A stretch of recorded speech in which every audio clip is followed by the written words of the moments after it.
ચરણ તીર્થંકર શાસન નાયક પ્રભુ મહાવીર સ્વામીને મારા ભાવપૂર્વક કોટી કોટી વંદન. ધીરતા અને વીરતા સાથે મહાવ્રતને ધરનાર, નિર્દોષ ભિક્ષાને ગ્રહી જીવન જીવનાર, સ્વ અને પરહિતાર્થે ધર્મનો ઉપદેશ આપનાર, મોક્ષ માર્ગે લઈ જનાર પરમ ઉપકારી ગુરુ ભગવંતોના ચરણોમાં કોટી કોટી વંદન. સર્વ આરાધકોને મારા જય જિનેન્દ્ર. દેવાનુપ્રિયો, આ ચાતુર્માસમાં લોકડાઉનના હિસાબે 5 મહિનાનો મોટો કાળ હોવા છતાં પણ સાધુ સાધ્વીજીઓ વ્યાખ્યાન, પ્રવચન કે વાંચણી દ્વારા જીનવાણી અને આગમ રહસ્યો પીરસી ન શક્યા. સુગ્ન શ્રાવક અને શ્રાવિકાજીઓ જીનવાણીથી વંચિત ન રહી જાય તે માટે ફૂલ નહીં તો ફૂલની પાંખડી સ્વરૂપે જીનવાણીના ભાવો અને સાથે સાથે આપણું કર્તવ્ય એ સંબંધી 20 બોધમાળાના મણકા દ્વારા આપની સમક્ષ JSS દ્વારા રજૂ કરવામાં આવ્યા, જેમાંથી 4 બોધ કશાય ઉપર હતા અને બાકીના સુપાત્ર દાન ઉપર હતા.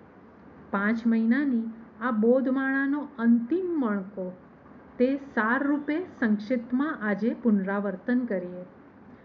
વારંવાર આ બોધનું ઘૂંટણ કરવાથી કશાય ઉપર વિજય પ્રાપ્ત કરવામાં સુગમતા રહેશે અને બીજા વિભાગમાં સુપાત્ર દાનની સાચી સમજથી સંસાર અવશ્ય પરિત કરી શકાશે. કશાય વધતા સંસાર વધી જાય છે અને કશાય છૂટતા સંસાર છૂટી જાય છે. આ સંસારનું કારણ શું રહેલું છે? 4 ગતિના જન્મ મરણનું કારણ શું રહેલું છે? દુઃખ અને દુર્ગતિનું કારણ શું રહેલું છે? પરવશપણે વધ અને બંધનો સહન કરવા પડે છે તેનું કારણ શું રહેલું છે? આત્મા તો નિત્ય છે, અનાદિકાળથી છે. અનાદિકાળથી આપણે સંસારમાં જ રહ્યા તેનું કારણ શું રહેલું છે? આપણા ભૂતકાળને જવાબદાર કોણ રહેલું છે? આજ સુધીમાં દુઃખ ભોગવવામાં કાંઈ જ બાકી નથી રાખ્યું. નરકમાં અનંતી વાર ગયા તેનું કારણ શું? નિગોદમાં આપણી સાથે રહેલા અનંતા જીવો આજે મોક્ષમાં બિરાજી રહ્યા છે અને આપણે હતા ત્યાંના ત્યાં તેનું કારણ શું?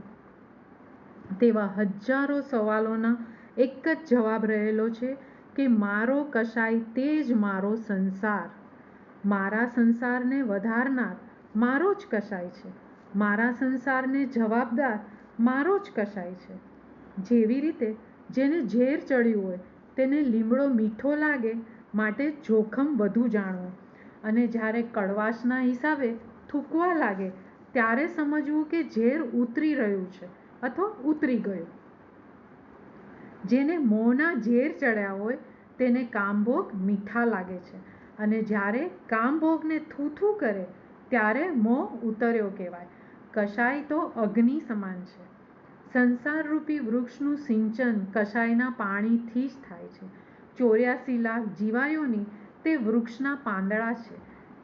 એટલો સંસાર ઘૂંટ્યો છે, એટલા ભોગો ભોગવ્યા છે અને કશાય એટલા કર્યા છે કે એકવારમાં છૂટશે નહીં, પરંતુ જેમ સાપ કાંચળી ઉતારે પળવારમાં તેમ જ મારે કશાયો છોડવા જોઈએ ક્ષણવારમાં.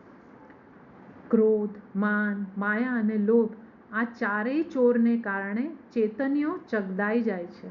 શ્વાસ પણ લઈ શકતો નથી, વૃંદામણ થાય છે. માટે એને એક જ ઝાટકે ખંખેરી નાખો. સ્વસ્થ બનીને નિરાતનો રાહતનો દમ લ્યો. જો આ કશાયો ઉપર વિજય નહીં પ્રાપ્ત કરીએ તો કેવા દુષ્પરિણામો મળે છે તેનું નિરૂપણ સ્વયં ભગવાન મહાવીર સ્વામીએ ઉત્તરાધ્યાન સૂત્રના 9મા અધ્યયનમાં કહ્યું છે કે ક્રોધથી જીવ નરકમાં જાય છે, માનથી અહંકારથી નીચ ગતિમાં જાય છે, માયાથી કપટથી શુભ ગતિનો નાશ થાય છે અને લોભથી આ લોકમાં અને પરલોકમાં ભય જ ભય થાય છે. મારામાં કશાયનો અવગુણ શા માટે? એ વિભાગમાં પહેલો બોધ ક્રોધ વિજયનો હતો. તેમાં 2 દ્રષ્ટાંત જોયા. બંને સાધુના જ હતા. એકમાં સાધુ ક્રોધાવેશમાં આયુષ્ય પૂર્ણ કરી ચંડ કૌશિક નાગ બને છે અને બીજામાં માથું તડ તડ બળવા છતાં પણ ગત્સુમુનિ ક્રોધ ઉપર વિજય મેળવી સિદ્ધ ગતિને પ્રાપ્ત કરે છે. ક્રોધ કર્યો તે તિર્યંચ બન્યા, ક્રોધ વિજય કર્યો તે સિદ્ધ બન્યા. માટે જો ક્રોધ કરશું તો અનંતા મોતે મરશું, અને ક્રોધ નહીં કરીએ તો મરણતોલ પરિસ્થિતિમાં પણ મોક્ષ પ્રાપ્ત કરી શકશું. ક્રોધની ઉપસ્થિતિ જીવને બાળે છે અને ક્રોધની અનુપસ્થિતિ જીવને તારે છે. બીજો બોધ માન અથવા અહંકાર ઉપર વિજયનો હતો. પ્રભુ મહાવીરના શરૂના ત્રીજા મરીચીના ભવમાં કુળમદ કર્યો. મારા દાદા પહેલા તીર્થંકર, મારા પિતા પહેલા ચક્રવર્તી અને હું પ્રથમ વાસુદેવ, મહાવિદેયમાં ચક્રવર્તી અને ભરત ક્ષેત્રમાં અંતિમ તીર્થંકર બનીશ. વાહ, અમારું કુળ કેટલું મહાન! અમારા કુળમાં કોઈ જ ખામી નહીં. બાહુબલી ઝૂક્યા વિના અને અહમને મૂક્યા વિના સાધના કરવા લાગ્યા. તપ, ત્યાગ, વૈરાગ્ય, જ્ઞાન અને ધ્યાન બધું શ્રેષ્ઠ અને સુંદર હોવા છતાં પણ વિનય ગુણના અભાવથી અને અહંકારના હાથી ઉપર આરૂઢ હોવાથી કેવળ જ્ઞાનથી વંચિત રહેતા હતા. ઇન્દ્રભૂતિ બ્રાહ્મણ વેદ અને ઉપનિષદોમાં પ્રકાંડ વિદ્વાન હતા. તેમનો 500 શિષ્યનો બહોળો સમુદાય પણ હતો. તે બધા સાગમટે મહાવીરને વાદ વિવાદમાં પરાજિત કરવા સમવસરણમાં પહોંચ્યા. અહીં ઇન્દ્રભૂતિનો જ્ઞાનમદ હતો. આ ત્રણેય ઉદાહરણના ગર્ભમાં અલગ અલગ પ્રકારનો મદ, માન અને અહંકાર રહેલા હતા. તીર્થંકરના પુત્રએ પણ કશાય છોડ્યા વિના કેવડી બનાતું નથી અને મોક્ષ મેળવી શકાતો નથી. માન, અભિમાન અને ઉન્માદમાં મહાવીરના આત્માએ જે નીચ ગોત્ર કર્મ ત્રીજા આરાના છેવાડે બાંધ્યું હતું, તે કર્મ ચોથા આરાના છેવાડે છેક 27મા ભવે માતા દેવાનંદાની કુક્ષીએ 82 રાત્રિ રહીને છેદવું પડ્યું. બીજામાં બાહુબલીએ નાના ભાઈઓને વંદન કરવા વિનય અને નમ્રતાના ફક્ત 2 જ ડગલા ભર્યા, ત્યાં તો કેવળ જ્ઞાન અને કેવળ દર્શનના રત્નો પ્રાપ્ત થઈ ગયા. હવે ઇન્દ્રભૂતિની અનુભૂતિની વાત કરીએ. ભગવાનની ભવ્યતા અને દિવ્યતા જોઈને મનથી જ પોતાનો પરાજય સ્વીકારી લીધો.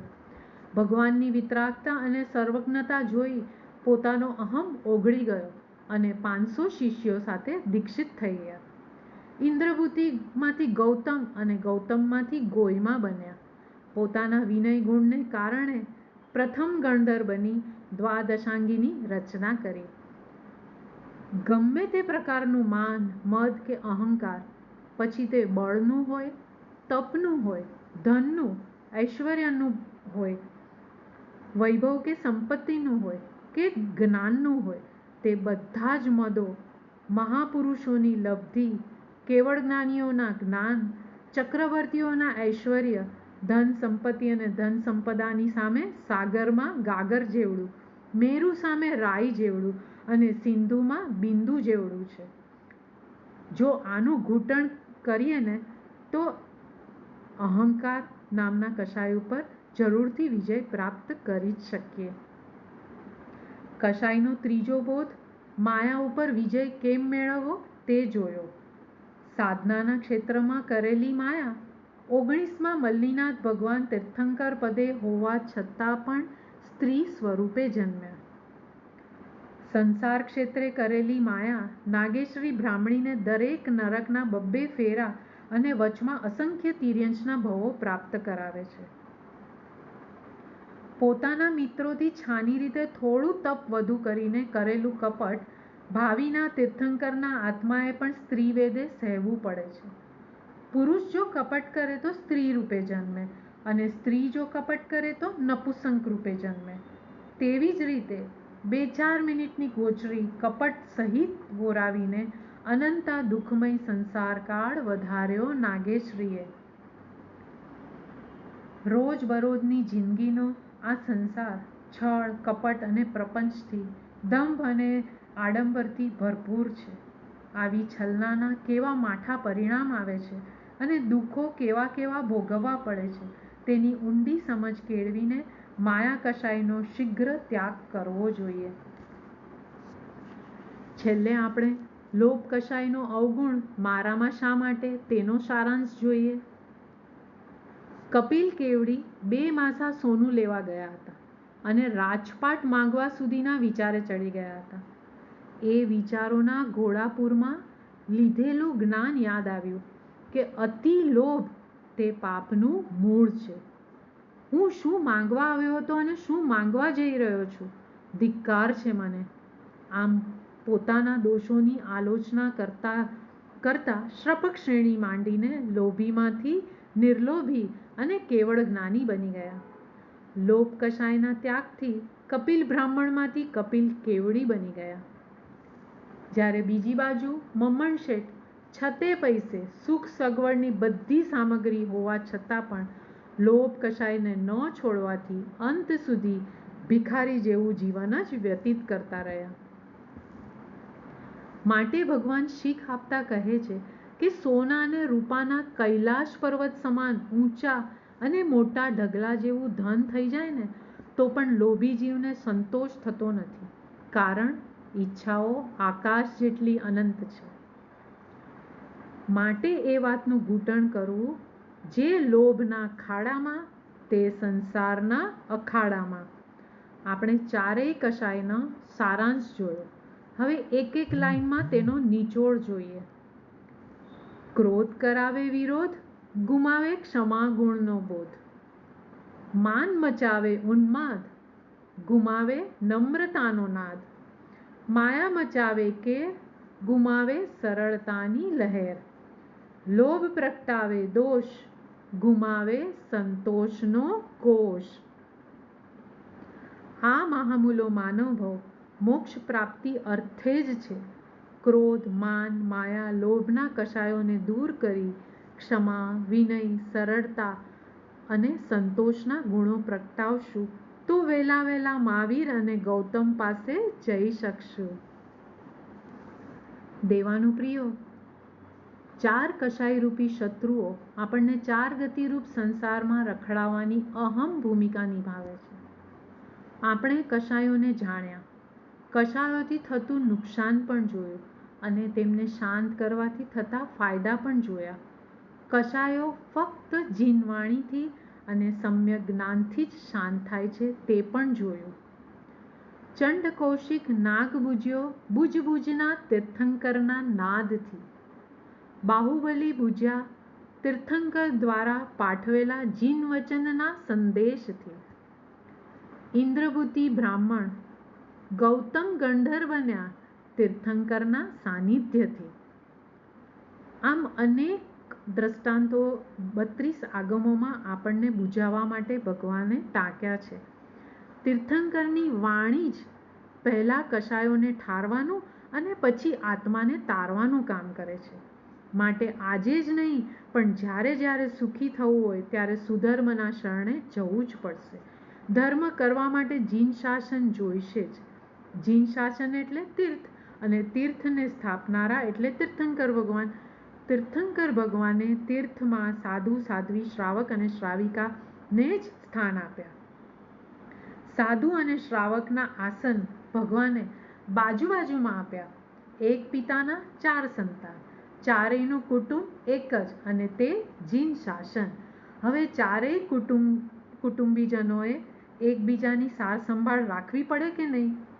માટે સાધુએ શ્રાવકના આત્માનું ધ્યાન રાખવાનું અને શ્રાવકે સાધુના શરીરનું ધ્યાન રાખવાનું.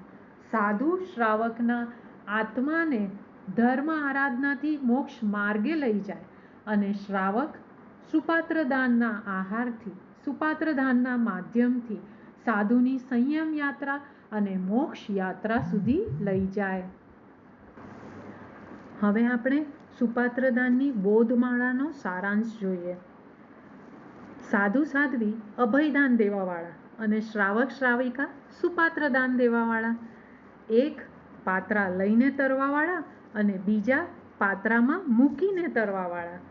એક 12મી પડીમાં વહન કરવાવાળા અને બીજા 12મા વ્રતની આરાધના કરવાવાળા.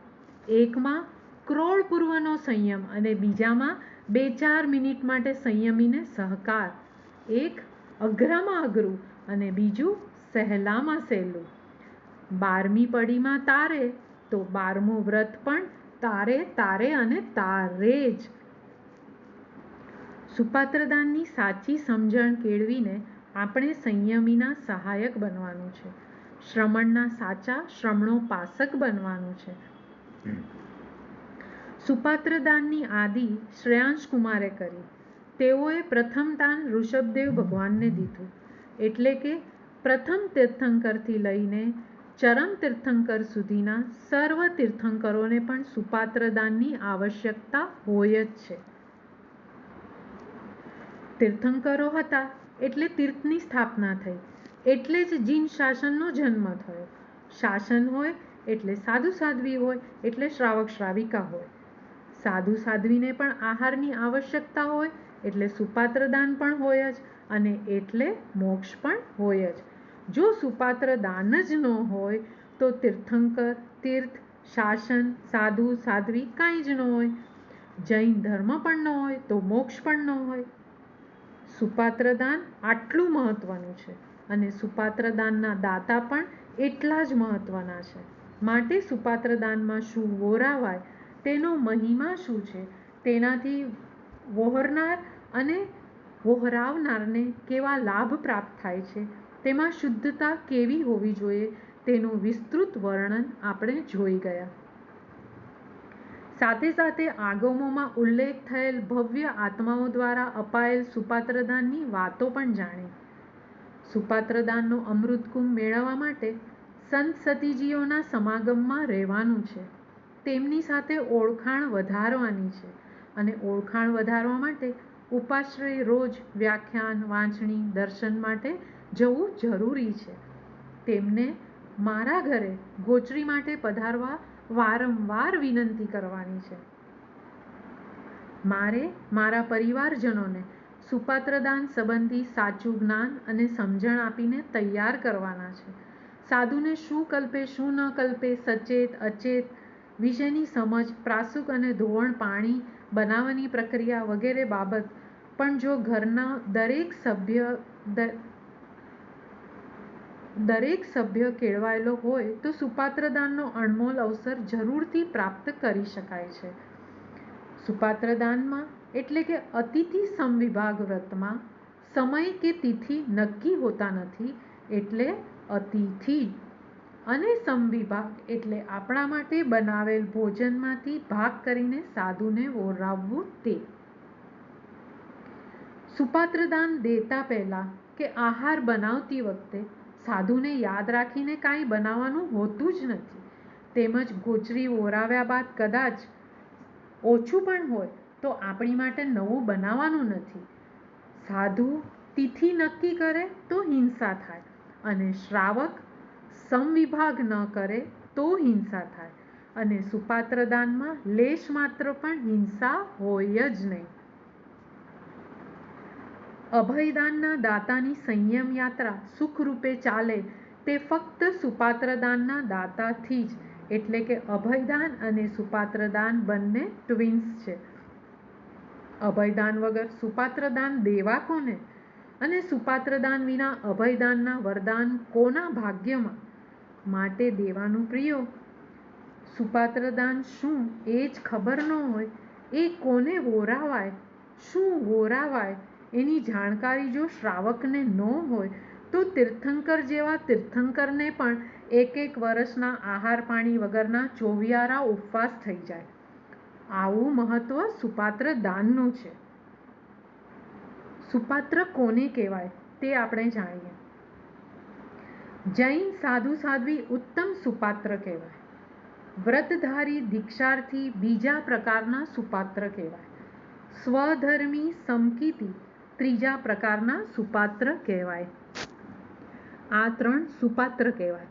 હવે આપણે સાધુ ભગવંતોને સુપાત્રદાનમાં શું વોરાવી શકાય તેના સાર રૂપે અસણમ એટલે ખાવાની વસ્તુ જે ભૂખ મિટાવે, પાણમ એટલે માત્ર અચેત પાણી, ધોવણ અને ઉકાળેલું પાણી જે તરસ મિટાવે, ખાઈમમ એટલે ભૂખ તરસ બંને મિટાવે. દૂધ, દહીં, મુરબ્બો, અચેત, મેવો, મિષ્ટાન વગેરે. અને સાઈમમ એટલે સ્વાદિમવાળો, ખાધા પછી પાચક રસમાં જે સહાયક બને તેવા મુખવાસ. વત્થ એટલે સુતરાઉ વસ્ત્ર, ખાદી, મલમલ. સાધુ સંત ઘરે પધારે ત્યારે ઘરમાં જો આવા સફેદ વસ્ત્ર હોય તો જરૂરથી ભાવના ભાવવી અને લાભ લેવો. પડીગ એટલે લાકડાના અથવા તુંબડીના પાત્રા. કંબલ એટલે કામળી, ઊનની શાલ વગેરે. પાય પોછણેણમ એટલે રજોરણ, ગુચ્છો વગેરે. એ સિવાય પણ લખવા માટે નોટબુક, પેજ, પેન્સિલ, રબર એ બધાની પણ ભાવના ભાવવી.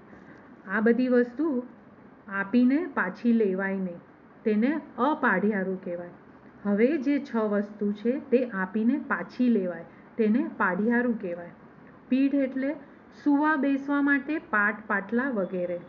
ફલગ એટલે પાટિયા, બાજોટ વગેરે.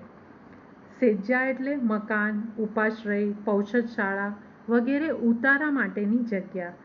સંથારાયણમ એટલે પથારી, પાથરવા માટે ઘાસ, તૃણ, પૂઠા એટલે કે કાર્ડબોર્ડ વગેરે.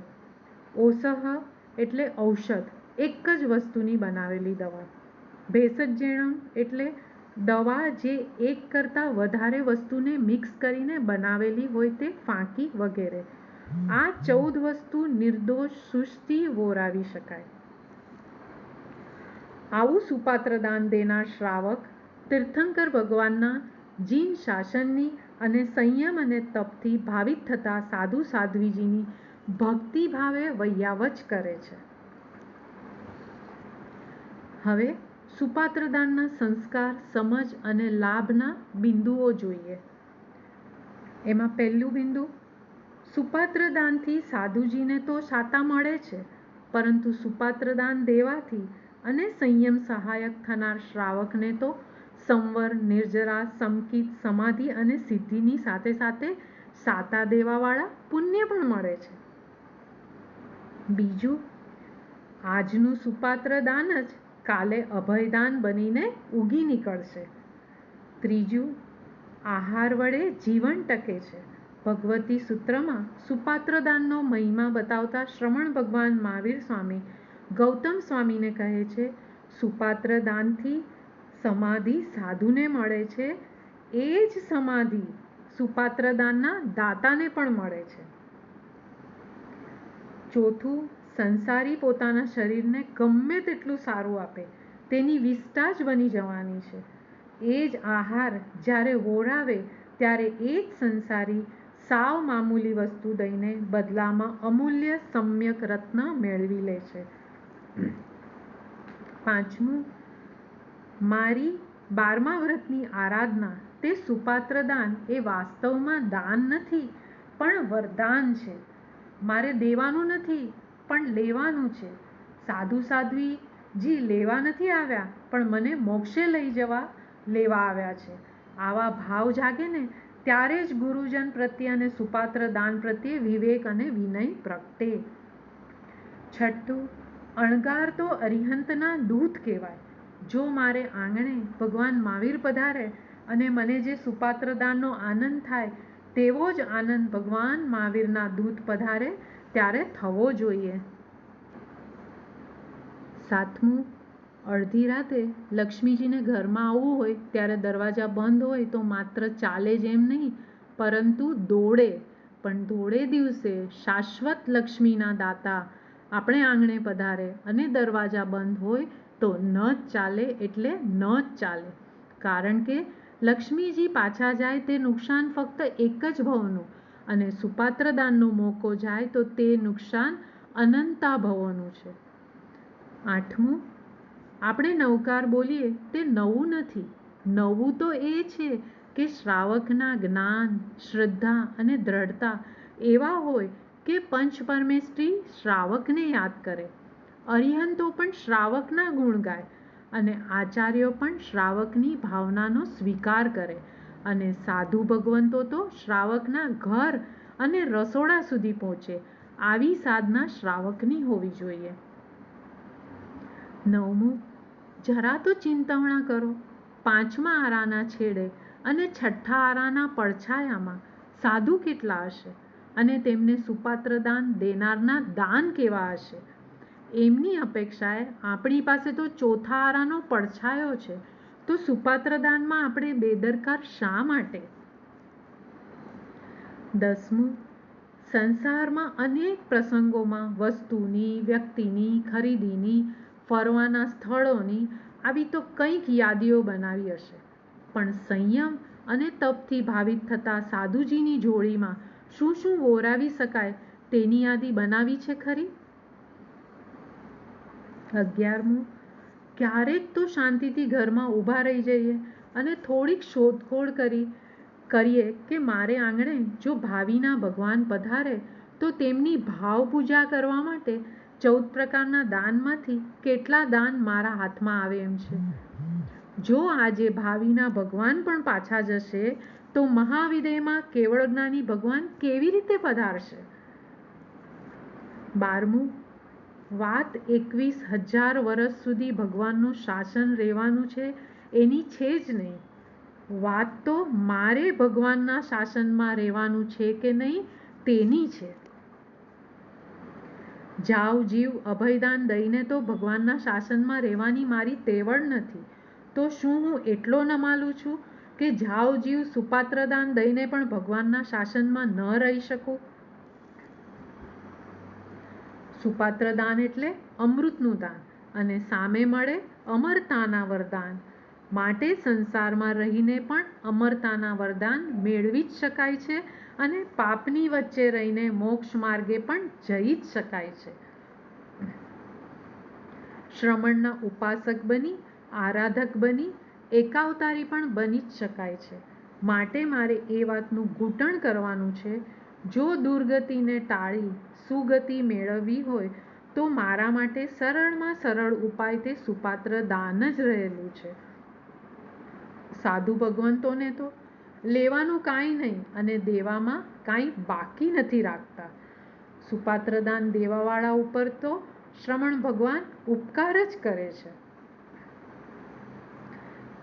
ચંદનબાળાએ સુપાત્રને આપી સિદ્ધગતિ મેળવી, નૈસારે સુપાત્રને આપીને સમકિત મેળવ્યું, રેવતી ગાથા પત્નીએ સુપાત્રને આપીને તીર્થંકર નામ ગોત્ર ઉપાર્જન કર્યું, સંગમ ગોવાળે સુપાત્રને આપીને સર્વાર્થ સિદ્ધમાં ઉતારા કર્યા, સુબાહુએ સુપાત્રને આપીને સુખ વિપાક આગમ જ પોતાના નામે અંકિત કરી લીધું. આવો અજોડ મહામૂલો, સંસારને પરિત કરનારો, મોક્ષ માર્ગે લઈ જનારો, સિદ્ધ ક્ષેત્રના અનંત અને અવ્યાભાત સુખોને દેનારો સુપાત્રદાનનો અમૃતકુંભ મારા હાથમાંથી સરી ન જાય, અમૃતકુંભ ઢોળાઈ ન જાય તેની જાગૃતિ, વિવેક, સમજણ, કેળવણી બાબત સદાય ઘૂંટણ કર્યા જ કરવું.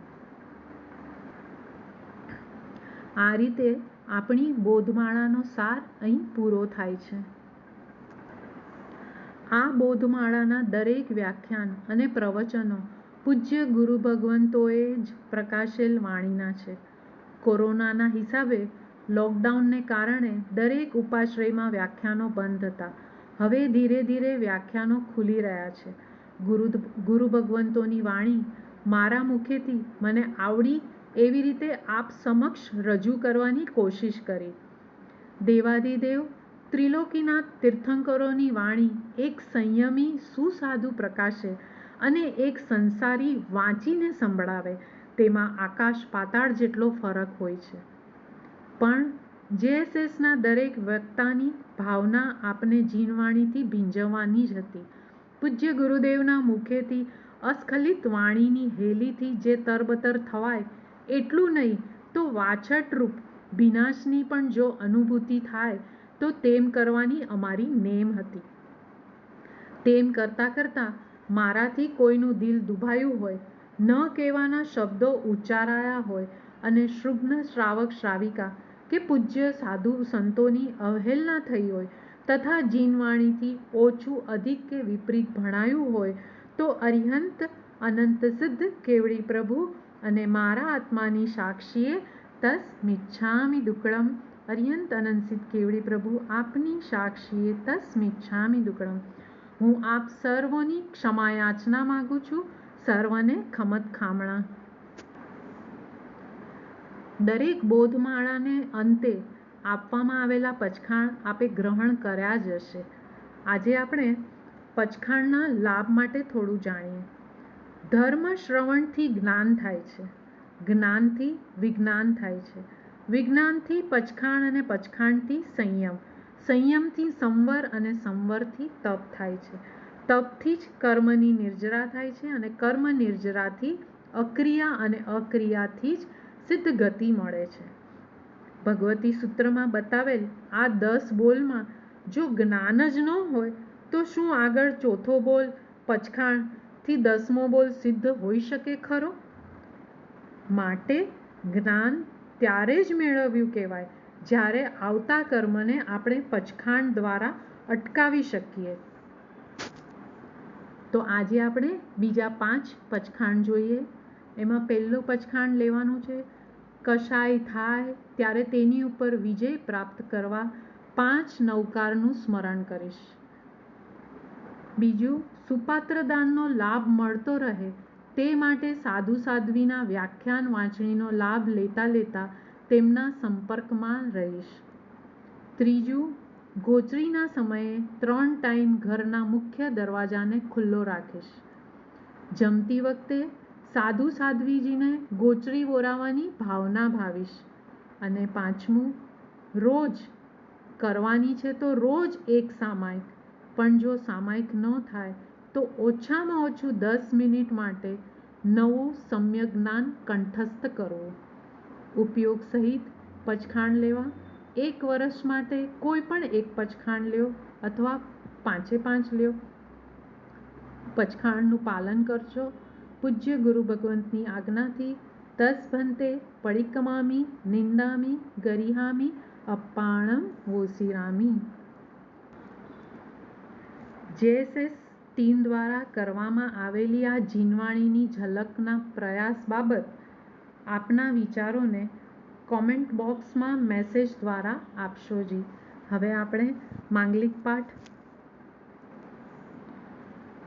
નમો અરિહંતાણમ, નમો સિદ્ધાણમ, નમો આયર્યાણમ, નમો ઉવજ્જાયણમ, નમો લોએ સવ્વ સાહુણમ. પૂજ્ય ગુરુ ભગવંતની આજ્ઞાથી ચતારી મંગલમ અરિહંતા મંગલમ સિદ્ધા મંગલમ સાહુ મંગલમ કેવલી પનત્તો ધમ્મો મંગલમ. ચતારી લોગુત્તમા અરિહંતા લોગુત્તમા સિદ્ધા લોગુત્તમા સાહુ લોગુત્તમા કેવલી પનત્તો ધમ્મો લોગુત્તમા. ચતારી શરણં પવજ્જામિ અરિહંતે શરણં પવજ્જામિ સિદ્ધે શરણં પવજ્જામિ સાહુ શરણં પવજ્જામિ કેવલી પનત્તં ધમ્મં શરણં પવજ્જામિ. એ 4 શરણા 4 મંગલ 4 ઉત્તમ આરાધે જે ભવસાગરમાં ન ડૂબે હતે. સકળ કર્મનો આણે અંતે મોક્ષ તણા સુખ લહે આનંદ. ભાવ ધરીને જે ગુણ ગાય તે જ ઉતરીને મોક્ષે જાય. સંસારમાં હી શરણાચાર અવર શરણ નહીં કોઈ. જે ભવ્ય પ્રાણી આદરે તેને અક્ષય અવિચળ પદ હોય. અંગૂઠે અમૃત વસે લબ્ધિ તણા ભંડાર. ગુરુ ગૌતમને સમરીએ મન વાંછિત ફળ દાતાર. ભાવે ભાવના ભાવીએ ભાવે દીજે દાન. ભાવે ધર્મ આરાધીએ ભાવે કેવળ જ્ઞાન. પ્રભુ ભાવે પદ નિર્વાણ. બોલો શ્રી મહાવીર સ્વામી ભગવાન કી જય. જય જિનેન્દ્ર.